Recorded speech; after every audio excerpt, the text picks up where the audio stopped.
Masarap gumising ng maaga, 'di ba? Kasi ito yung malamig pa ang simoy ng hangin. Mga ibong Late na ako, punyeta ba? Hindi kasi tumunog yung alarm clock eh. Sarap matulog, no? Lalo na kapag malamig ang weather natin. Mga bandang December hanggang February ata yung mga ganong weather eh. Yan rin yung panahon na masarap kayakap si girlfriend, 'di ba? Yung makakatulog na lang kayo na magkayakap tapos magigising ka na lang sa katotohanan na wala ka palang girlfriend kasi single ka. At ang kayakap mo ay yung hotdog mong unan na punong-puno ng natuyo mong laway. Laban mo na yan, pre. Parang yung tumbler mo na hindi pa nasasabon ng 3 buwan, wag-wag lang talo-talo na. Wala namang masama sa pagiging single, basta masaya ka. Oh, bakit ka umiyak?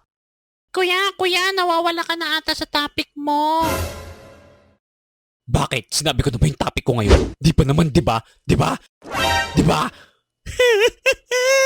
Mami, si kuya mo kakatik ko, pinapayak ako. Oy, layuan mo nako, mukha kang adik. Ang panira lang sa masarap at mahabang tulog ay yung alarm clock at paggising ng nanay mo na magpapaalala sa'yo na kailangan mong pumasok sa paaralan o sa trabaho dahil hindi tayo mayaman. Oy, gumising ka na. Kung makatulog, feeling rich. May pasok ka pa. Wow, nagsasalitang alarm clock. Nagfi-feeling na kasama sa palabas ng Beauty and the Beast. Wala ka doon, nandito ka sa video ko.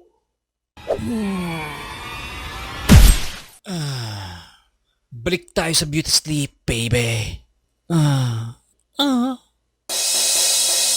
Gising na, anak! Gising na!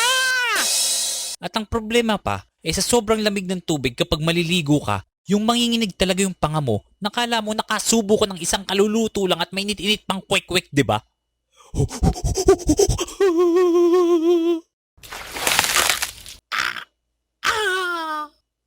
Nung bata nga ako, kailangan namin gumising ng maaga kasi malayo talaga ang school namin. Caloocan kasi hanggang Maynila, so mga 2 hours din ang biyahe. Pero alam niyo yung feeling na alas 4 ka gigising? 4 a.m. 3 lang yung nasa daliri mo. Marunong ka ba magbilang? Huh? Teka.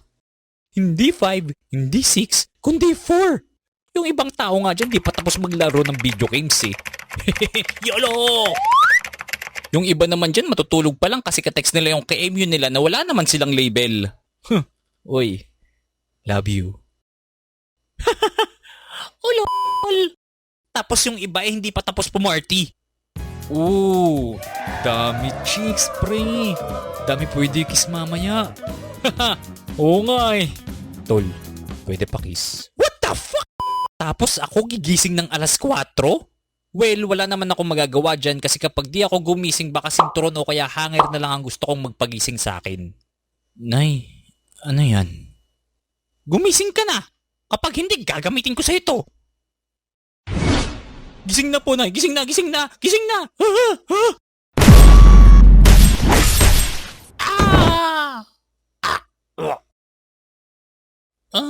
Yung kama ko.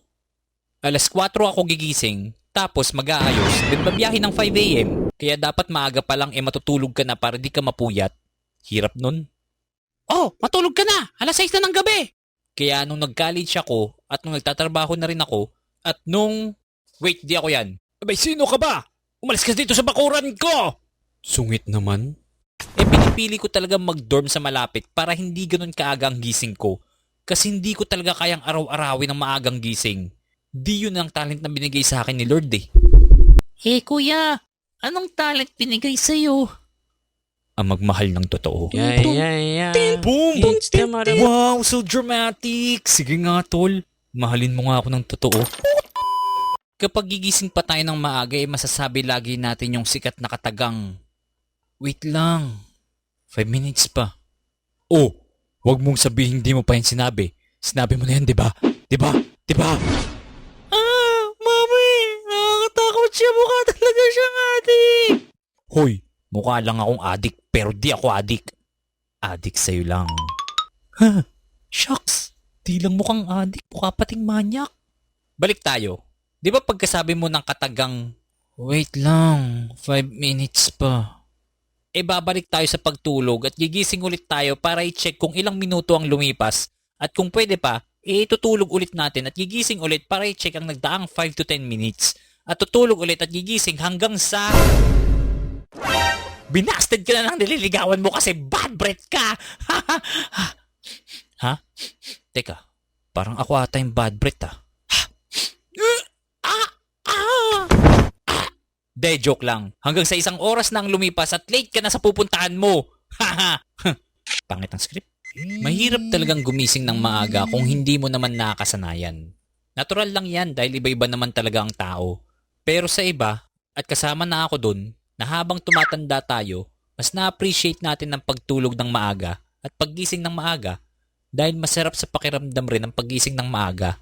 Maaga rin natin nagagawa yung mga dapat nating gawin. Parang di naman! 4:00 nga kami natutulog ng kaemyo ko! Landi ni Lolo ah. May asim pa. Huwag mo lang kakalimutan na kailangan pa rin ng katawan natin ng isang kumpletong tulog para mag-function. Kaya ikaw dyan na laging puyat at gigising pa ng maaga bukas tulad ko, tulog mo na yan pre. O sige, bye-bye. Step na ako. Thank you! Yo, yo, yo! Huwag niyong kakalimutan mag-like and subscribe ah. At sana napatawa kayo ng video na to para masarap ang tulog nyo. Thank you! O diba nag-rhyme?